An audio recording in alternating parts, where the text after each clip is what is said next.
할렐루야. 오늘도 어김없이 우리에게 주신 축복의 날, 주님의 날에 축복의 자리에 오신 여러분들 축복하고요. 늘 말씀드리고 또 간절히 제가 기도하는 것은 거저 왔다 거저 가지 마시고요. 반드시 하나님 만나고 돌아가셔야 됩니다. 음성 듣고 돌아가셔야 되고요. 응답받고 돌아가셔야 돼요. 그런 간절한 마음으로 말씀 가운데 여러분 각자에게 하나님이 들려주시는 하나님의 말 걸어오심이 있기를 축복합니다. 여러분, 우리가 하나님 앞에서 참 부족하죠. 우리는 죄를 지어서 죄인이 아니라 죄인이기 때문에 죄를 짓는 겁니다. 즉 우리는 끊임없이 죄를 짓죠. 예수를 믿기 전에도 죄를 짓지만 예수를 믿는 다음에도 지금도 우리는 수많은 죄 가운데에서 또 오라 곤고한 자로다, 누가 사망의 몸에서 나를 건져내겠는가, 우리는 죄와 끝까지 사투를 벌일 수밖에 없는데요. 그러나 여러분, 우리 주님께서는, 우리 예수님께서는 이 모든 죄의 문제를 해결해 주셨습니다. 아멘입니까? 여러분, 용서받지 못할 죄는 없어요. 주님 앞에 솔직히 회개하고 용서를 구하면 용서받지 못할 죄는 없습니다. 찬송가에도 있지만 물 가지고 씻든지 불 가지고 태우든지 내 죄를 씻어 주십시오. 그러나 세상 방법으로는 불가능합니다. 죄를 씻을 수 있는 방법은 오직 하나밖에 없습니다. 십자가에 흘리신 예수 그리스도의 피, 보혈입니다. 우리 요한일서 1장 7절이요. 시작. 그 아들 예수의 피가 우리를 모든 죄에서 깨끗하게 하십니다. 모든 죄입니다. 모든 죄입니다. 때로는 하나님 앞에 죄 짓고 회개한다는 것이 송구스러울 때가 있습니다. 어제 또 전에 또 짓고 또 잘못했다고 하고 또 잘못했다고 하면 괜히 되게 좀 계면적일 수 있습니다. 아닙니다. 하셔야 됩니다. 우리에게 주신 축복입니다. 모든 죄에서 우리 예수 그리스도의 보혈은 씻지 못할 죄가 없습니다. 그러나 한 가지 우리가 기억하고 오해하지 말 것이 있습니다. 여러분, 몸에 상처가 나면, 또 상처가 나서 수술을 하면 뭐가 남죠? 흉터가 남는 것처럼 죄는 용서를 하십니다. 죄인을 용서하십니다. 그런데 이 땅 가운데에서 우리가 지불해야 될 대가가 있습니다. 그 대가는 우리의 몫입니다. 상처에 흉터가 남듯이 우리는 우리 죄에 대한 대가를 지불해야 됩니다. 오늘 이 다윗의 이야기, 오늘 우리가 읽었던 이 본문의 이야기는 바로 다윗이 1년 전에 지었던 그 죄, 간음죄와 살인교사, 살인죄에 대한 그런 회개는 했고 하나님께서는 죄를 용서하셨지만 그러나 그에 대한 대가를 지불할 것을, 그리고 그 지불이 시작이 되는 이야기입니다. 우리 13절 14절 읽도록 하지요. 시작.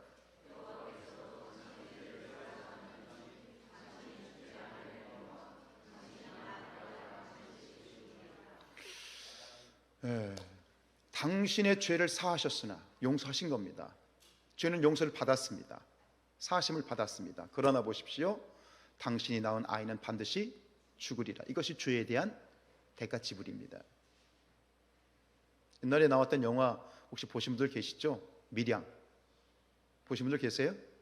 그 밀양의 이야기가 떠오르죠. 보시지 않은 분들이 계신 것 같아서 자세히는 말씀을 드리지 않겠습니다만, 밀양을 보신 분들이라면 바로 이 이야기입니다. 자, 나단이 감당해야 될 대가 지불의 시작, 우리 15절 읽습니다. 시작. 우리아의 아내가 다윗에게 낳은 아이를 여호와께서 치심에 심히 앓는지라. 나단 선지자가 떠나고 다윗의 죄를 책망하고, 그리고 다윗이 회개함으로 그 죄에 대한 그러한 용서를, 이제 사죄를 선포한 다음에 이 나단이 갔어요. 선지자가 갔는데 그 다음에 즉시 아이가, 바세바가 낳은 아이가 이제 다윗으로 말하면 바세바에게서 낳은 첫째 아들이죠. 그 아들이 앓기 시작합니다. 다윗은 압니다. 이 아이가 왜 지금 아픈지, 그리고 이 아이가 죽어가고 있다는 것을 다윗은 알고 있습니다. 그 아파 죽어가고 있는 아이를 보는 다윗의 마음은 어땠을까요? 물어 뭐 하겠습니까? 자식이 아픈데 부모의 마음이, 차라리 누가 아팠으면, 누가 대신 아프면 내가 대신 아프면 좋지. 자식이 아프고 자식이 눈물을 흘리면 부모의 눈에서는, 아버지 눈에서는 피눈물이 나는 것이죠. 지금 다윗의 아들이 지금 아파요.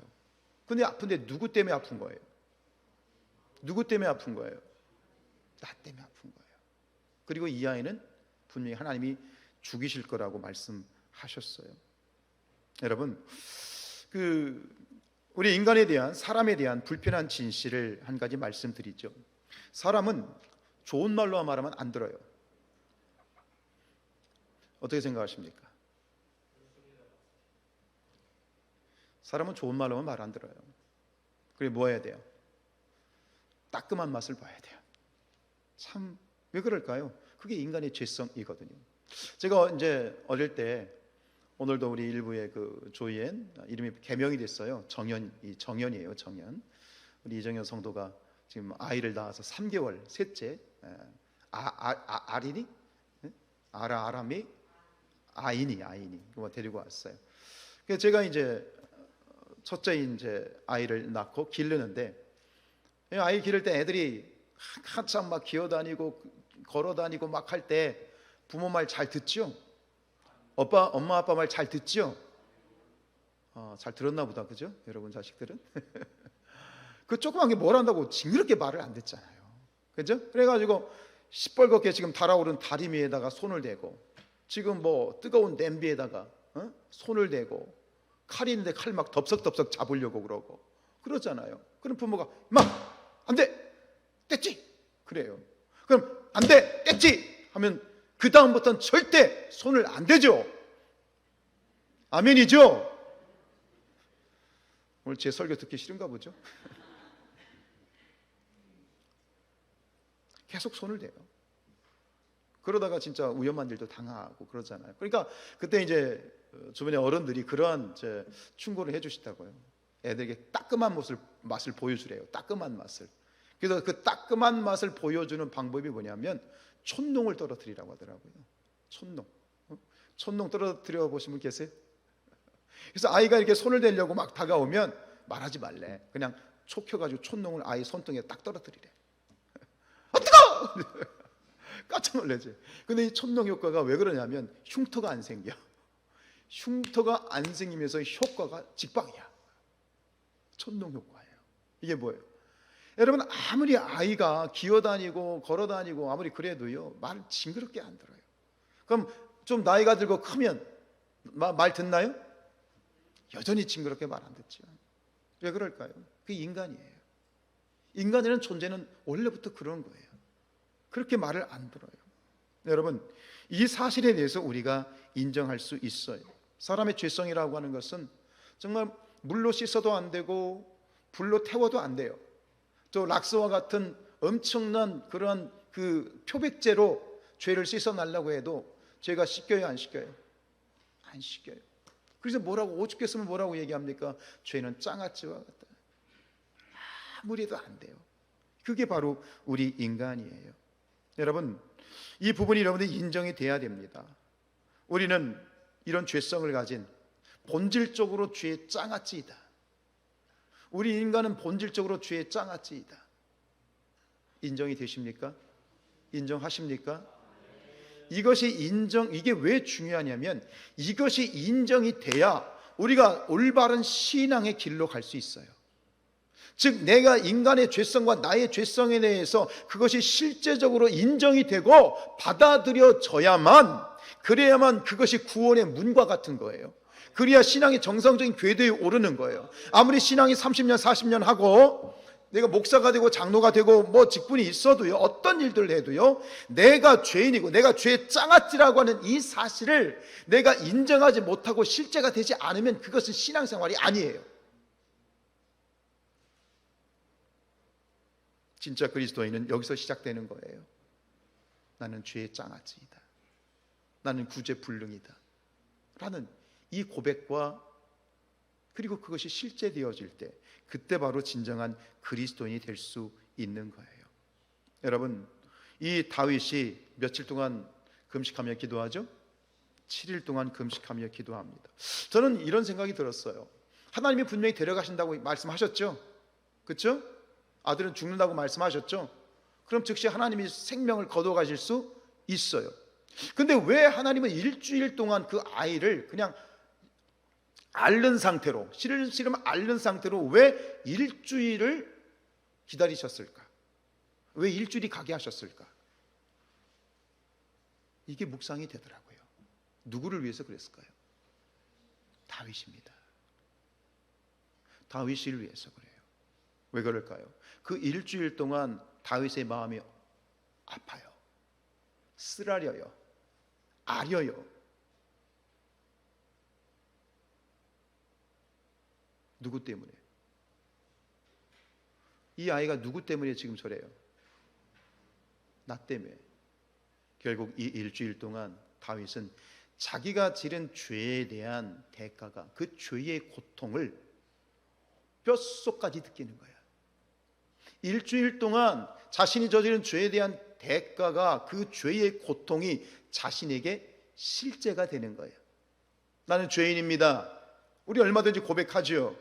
근데 이것이 피상적으로 고백되어지는 것이 아니라 실제로 뼛속까지 뼈가 시리고 뼈가 아리도록 다윗은 그 일주일 동안 그 죄의 고통에 몸부림치면서 내가 이렇게 나쁜 놈이구나, 내가 이렇게 죄인이구나 를 온몸으로 자신의 죄가 실제가 되는 기간인 거예요.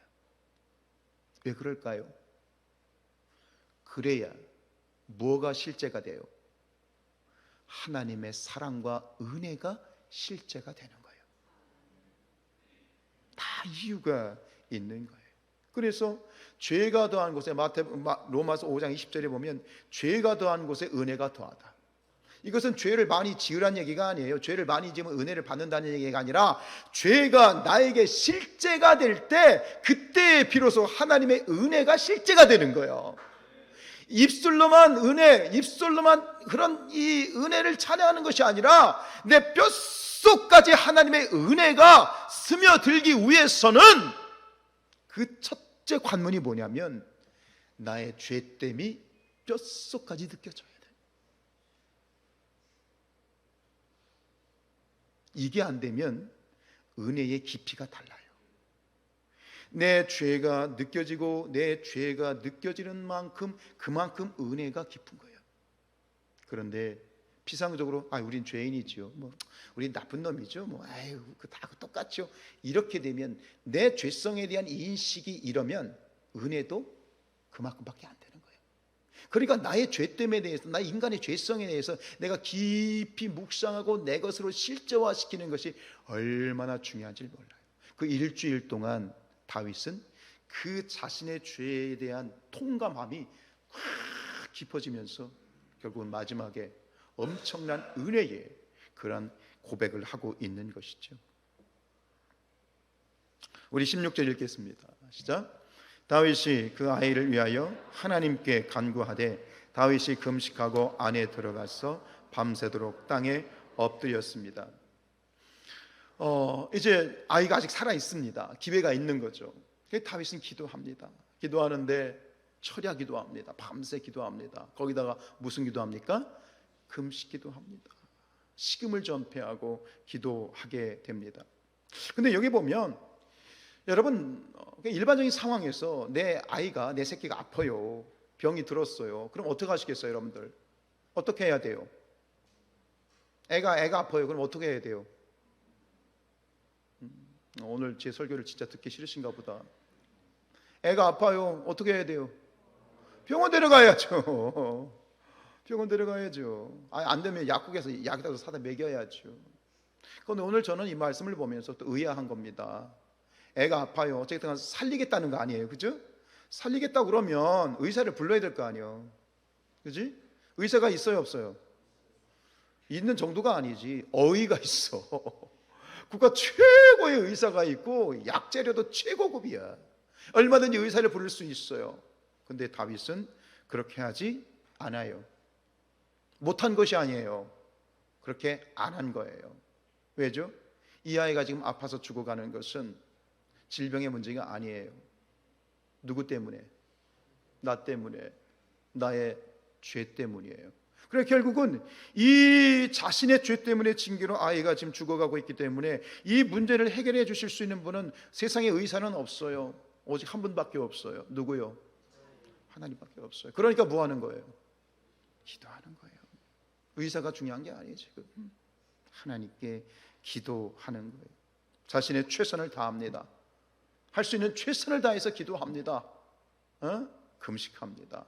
금식이라는 말, 이 말 속에는 단순히 굶었다라는 차원이 아니라 이 금식 기도에는 아주 여러 가지 것들이 담겨 있는데, 뭐냐면 금식은요, 여기서 말하는 이 금식 안에는요, 모든 일상생활을 다 내려놓고 골방에 들어갔다는 얘기입니다. 그리고 두 번째는 뭐냐면 슬피 울었다는 얘기예요. 통곡했다는 얘기예요. 부르짖어 기도했다는 거예요. 세 번째는요, 베옷을, 굵은 베옷을 입었다는 것이고, 또 한 가지는 뭐예요? 재를 뒤집어 썼다는 거예요. 굵은 베옷을 입고 재를 머리에 뒤집어 쓰고 통곡하면서 부러지면서 애간장이 끊어지는 것 같은 그러한 이 고통 가운데에서 하나님 앞에 골방에 들어가서 기도하는 거예요. 여러분, 기도라는 건 그런 거예요. 여러분, 기도에 대해서 아직도 우리가 잘 모르는데, 어쨌든 올해 3월부터 시작된 50일 기도학교에 여러분 참여하셔서 이 기도를 새롭게 하셨으면 좋겠어요. 여러분, 기도라는 건 뭐냐면 첫 번째, 두 가지 중요한 의미가 있는데, 첫 번째는 기도라는 것은 100% 나를 부인하는 거예요. 뭐라고요? 나를 부인하는 거예요. 철저히 나를 부정하는 것이에요. 그리고 두 번째, 동시에 하나님을 100% 인정하는 거예요. 기도라는 건 단순히 내가 원하는 거 이거 주세요, 자판기 누르듯이 100원 집어넣고 내가 100원어치 기도를 했으니까 100원어치 주세요, 1000원어치 기도했으니까 1000원어치 주세요, 이게 기도가 아니에요. 세상적인 종교예요. 기독교의 신앙의 기도라는 건 본질은 뭐냐면 철저히 나를 부인하는 거예요. 그래야 하나님을 100% 인정해 드릴 수 있거든요. 여러분, 이렇게 기도한 사람은 달라요. 정말 기도라고 하는 것이 하나님이 원하는, 여러분 기도도요, 모든 것들은 수준이 있죠. 그죠? 초등학교가 있고 중학교, 고등학교, 대학교가 있고 그 이후에 대학원이 있는 것처럼 모든 것은 수준이 있는 것처럼 신앙에도 수준이 있고요, 기도에도 수준이 있어요. 기도의 수준이 뭔지 아십니까? 기도의 수준, 최고의 수준의 기도가 뭔지 아십니까? 오늘 다윗의 기도예요. 잘 보세요. 다윗이 어떻게 기도하는지, 어떻게 반응하는지. 다윗의 기도가 최고의 수준인데, 이렇게 하나님이 원하시는 것처럼 전적으로 날 부인하고 하나님을 100% 인정하고 하나님의 주권을 인정하고 하나님을 신뢰하는 기도는 달라요. 근데 그 기도가 어떻게 다르냐? 그 기도는 어떻게 다르냐? 기도의 결과에 흔들리지 않아요. 자, 보세요. 여러분들 기도하시죠? 이러저런 문제가 있죠? 자녀를 위해서, 사업을 위해서, 건강을 위해서 기도합니다. 근데 내가 원하는 것이, 내가 이렇게 해주세요라는 기도의 제목을 드렸는데 그 기도가 거절을 당했어. 그렇게 기도가 안 됐어. 그러면 어떻게 합니까? 많은 사람들은 뭐 어떻게 해요? 삐져요. 삐집니다. 그런데 정말 하나님 앞에 우리의 그리스도인의 정확한 기도를 드리면 그 결과에 대해서 흔들리지 않아요. 여러분들 점검해 보십시오. 여러분들은 어떤 기도를 드리고 있습니까? 우리 로마서 14장 8절입니다. 시작. 우리가 살아도 주를 위하여 살고 죽어도 주를 위하여 죽나니 그러므로 사나 죽으나 주의 것입니다. 주시면 할렐루야고요, 안 주시면 아멘인 거예요. 사나 죽으나 주님의 것이다. 하나님이 내게 주시든 안 주시든 그게 중요한 게 아니에요. 만약 그 주신 것의 결론에 내 마음이 흔들리면 여러분, 그 기도는요 아직 낮은 수준의 기도예요. 이 수준이 낮은 거예요. 근데 그 결과에 대해서 흔들림이 없이 하나님만 바라볼 수 있다면 여러분들의 신앙은 지금 수준이 많이 높아 있는 거예요. 여러분 스스로를 평가해 보셨으면 좋겠어요. 여러분 어떻게 해요? 일주일 꼬박 기도했어요. 식음을 전폐하고 부르짖어서 굵은 베옷을 입고 하나님 앞에 간절히 눈물로 통곡하면서 기도했어요. 그런데 일주일이 지났습니다. 아이가 어떻게 됐습니까? 아이가 죽었습니다. 우리 18절입니다. 시작.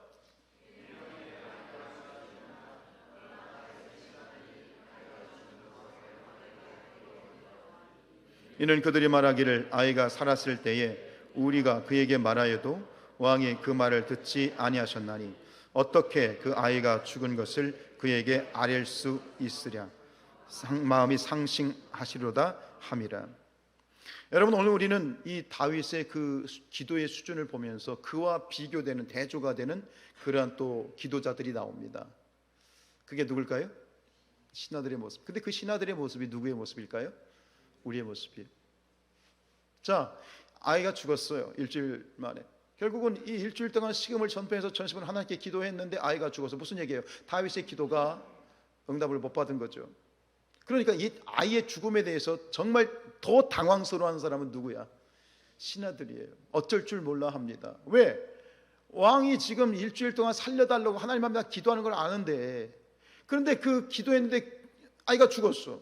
그 기도 응답이 안 됐어. 일주일 동안 살려달라고 다윗이 기도했는데 죽었으니 이제 다윗이, 그 왕이 충격을 받아서 혹시 자해라도 하지 않을까? 더 혼란스러워하고 있는 거예요. 이게 바로 신하들의 수준이에요. 그리고 이 수준은 누구의 수준이에요? 우리의 수준일 수 있어요.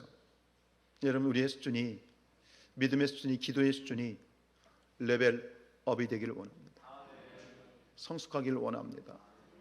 아직도 종교적인 기도, 기복적인 기도, 그러나 초보적인 기도의 수준에 있다면 오늘 이 말씀을 통해서 이 기도의 수준이 하나님이 기뻐하시는, 하나님의 마음에 맞는 그런 기도의 수준으로 레벨업이 되기를 축복합니다. 다윗의 수준을 봅시다. 우리 19절 20절입니다. 시작. 다윗이 묻되 아이가 죽었느냐 하니 대답하되 죽었나이다 하는지라. 다윗이 땅에서 일어나 몸을 씻고 기름을 바르고 의복을 갈아입고 여호와의 전에 들어가서 경배하고 왕궁으로 돌아와 명령하여 음식을 그 앞에 차리게 하고 먹은지라. 지금 다윗이 이 보인 반응은 정상이에요, 비정상이에요? 우리 은혜로만 보지 말고 객관적으로 보자고요. 아마 이 신하들은 그렇게 생각했을 것 같아요. 아, 결국 다윗이 맛이 갔다. 이게 충격으로 정신이 지금 제정신이 아니다. 아이고, 허대신 성도님 피곤하셔요? 아이고 주여. 그래, 지금 막 정신이 나갔구나. 그러면서 아니, 왕이 여기서 이러시면 안 됩니다. 오히려 신하들이 당황해가지고 지금 막 어쩔 줄을 몰라 하는 거야. 왕이 지금 울어도, 옷을 찢고 막 울어도 시원치 않은 판국에 갑자기 돌변을 해가지고, 야, 죽었냐? 알았어. 저 목욕물 좀 데펴놔라. 목욕하고 기름 바르고, 야, 옷 가져와. 먹을 거 가져와. 지금 그러고 있는 거예요. 여러분, 만약에 우리 성도들 가운데 이러저런 기도 제목이 있잖아요. 근데 크고 작은 일들이 있어요. 이런 제목이 있습니다. 이런 제목이 있습니다. 그럼 저도 같이 기도하죠. 그런데 이도 예를 들어서 디데이가 며칠인데, 뭐 우리 아이가 시험을 봅니다. 며칠인데 그 다음에 소식이 없어. 그럼 마음이 되게 제가 복잡해져. 마음이 힘들어져. 왜요? 뭐 한 거요? 안 된 거요. 그럼 마음이 복잡해져. 그러면서 이 생각이 어디로 가냐면, 우리 성도님 혹시 실족하지 않을까? 아유, 기도해도 소용없어요. 그러고 기도의 자리에서 떠날진 않을까? 하나님한테 삐져가지고 교회 안 나온다고 하면 어떡하나? 다음 주일날 혹시 예배에 안 나오는 건 아닐까? 이렇게 사실 복잡해져요. 사실 그런 일들이 있으니까. 이게 우리의 모습이니까요. 차라리 기도부터 안 했으면, 그리고 본인이 기도를 안 했으면 뭐 하는데, 어쨌든 간 뭐 기도의 제목이 있다고 해가지고 기도 안 하던 분이 새벽에 안 나오던 분이 기도 제목이 있다고 새벽에 나와서 또 새벽까지 깨워 기도해. 그러니까 기도하잖아. 근데 그날 이후로 안 보여. 새벽에 안 나와. 그날 안 보여. 주여, 막 제가 힘들어지거든요. 어떻게 해야 되나? 여러분, 뭐 당연할 수도 있지요. 하나님께 삐진 거죠, 그죠? 하나님께 삐지고. 하나님께 삐지면 또 목사한테도 삐지더라고요.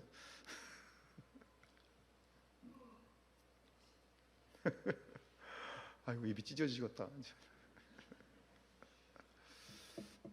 여러분 그래요. 근데 오늘 다윗이 왜 그렇게 했는지, 오늘 이 다윗의 고백이 우리의 모두의 고백이 되었으면 좋겠어요. 우리 22절, 23절 읽을게요. 시작.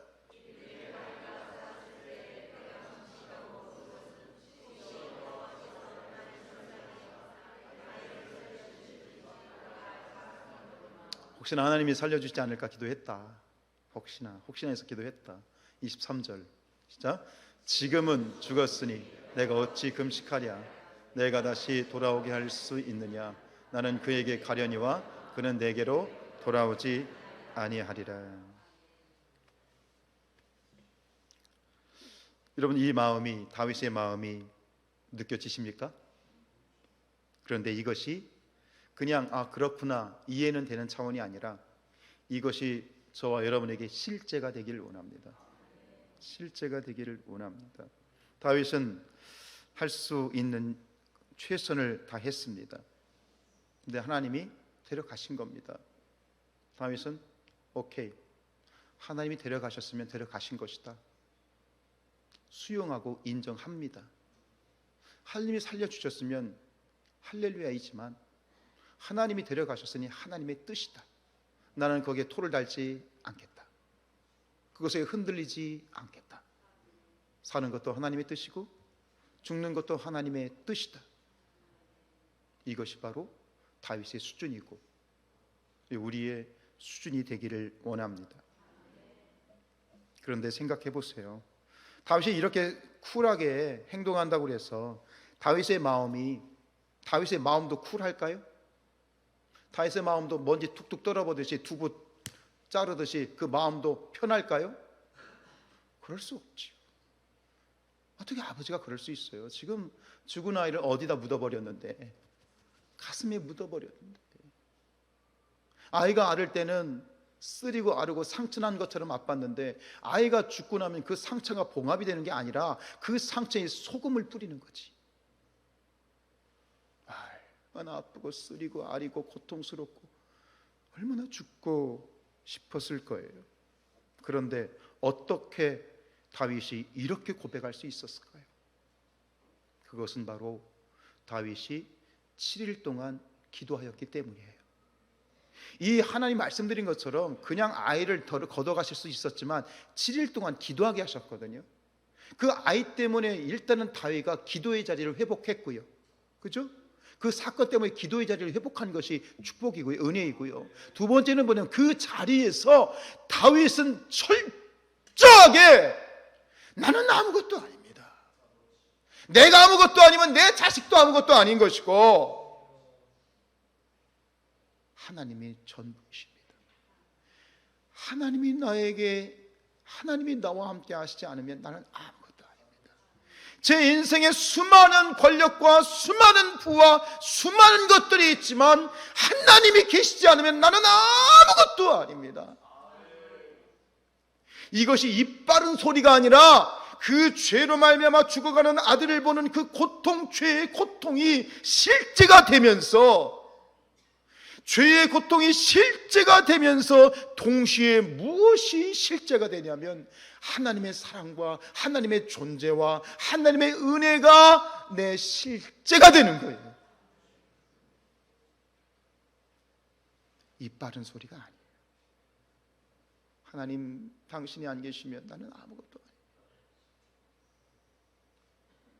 불쌍히 여겨져서, 하나님 불쌍히 여겨져서 내 죄 때문에 죽어가는 저 자식 살려주세요. 한 번만 기회를 주시면 안 되겠습니까?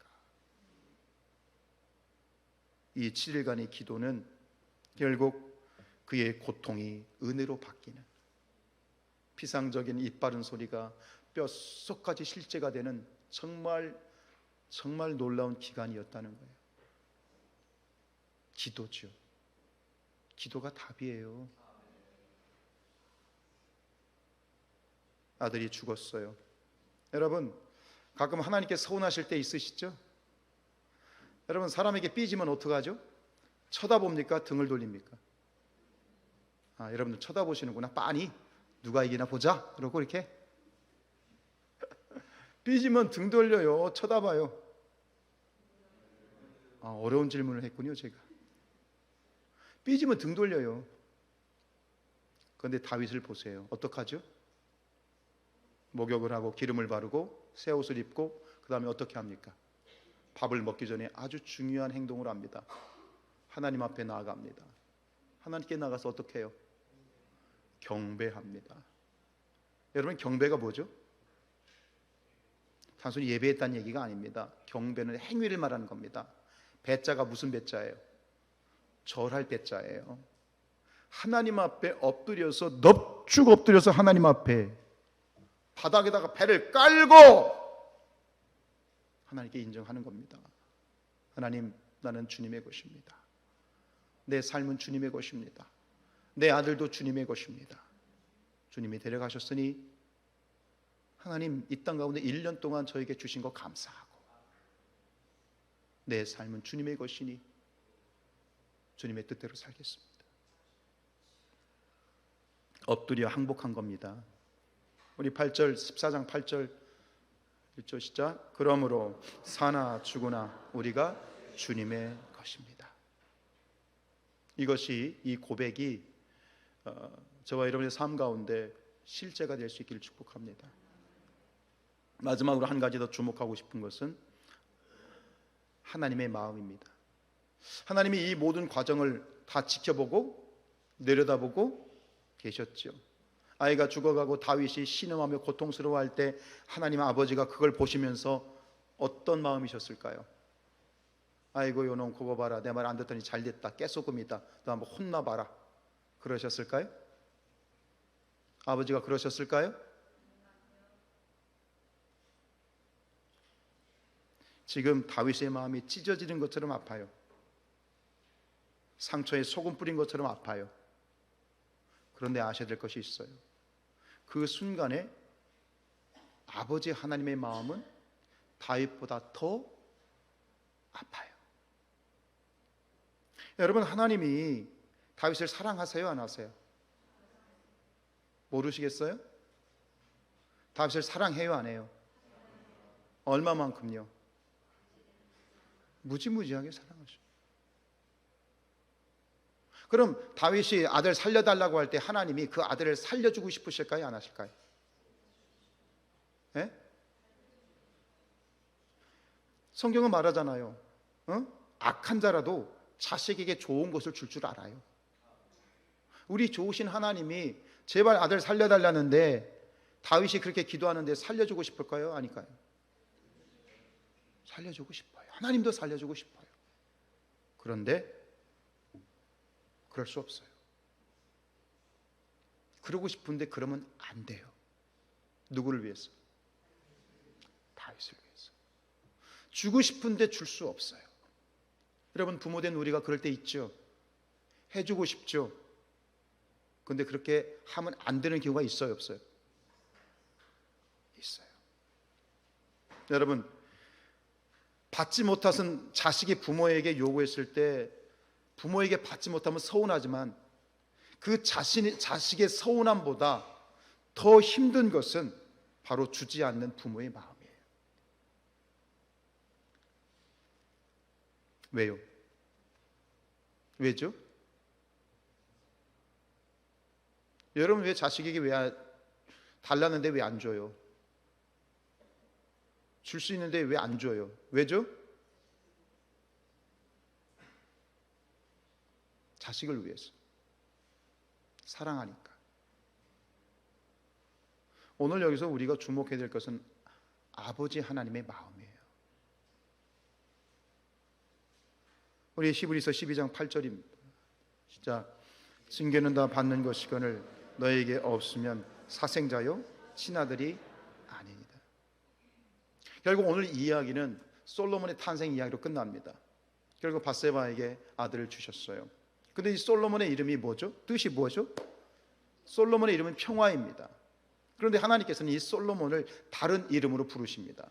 그 이름은 여디디야라는 말입니다. 여디디야의 뜻은 여호와께 사랑을 받는 자라는 뜻입니다. 근데 이것은 그 아들에게, 솔로몬에게 하나님이 주신 이름이라기보다는 저는 다윗에게 주시는 하나님의 메시지라고 생각합니다. 다윗에게 이렇게 말씀하시는 겁니다. 다윗아, 내가 너 사랑하는 거 알지? 내가 너 사랑하는 거 알지? 호세아서 6장 1절입니다. 시작. 오라, 우리가 여호와께로 돌아가자. 여호와께서 우리를 찢으셨으나 도로 낫게 하실 것이요 우리를 찢으셨으나 싸매어 주실 것입니다. 아니, 낫게 하실 거면 왜 찢으셔? 싸매 주실 거면 왜 치셔? 어떻게 다윗이 말이죠, 어떻게 다윗이 하나님 앞에 그렇게 반응할 수 있었을까요? 내 자식이 죽었는데 하나님께 삐진 것도 없이, 하나님께 등 돌리는 것도 없이 어떻게 그렇게 마음은 힘들고 어렵지만 정말 믿음의 행위로 그렇게 보여줄 수 있었을까요? 다윗은 알고 있었던 거예요. 누구의 마음을? 아버지의 마음을. 다윗은 하나님의 마음을 알고 있었던 거예요.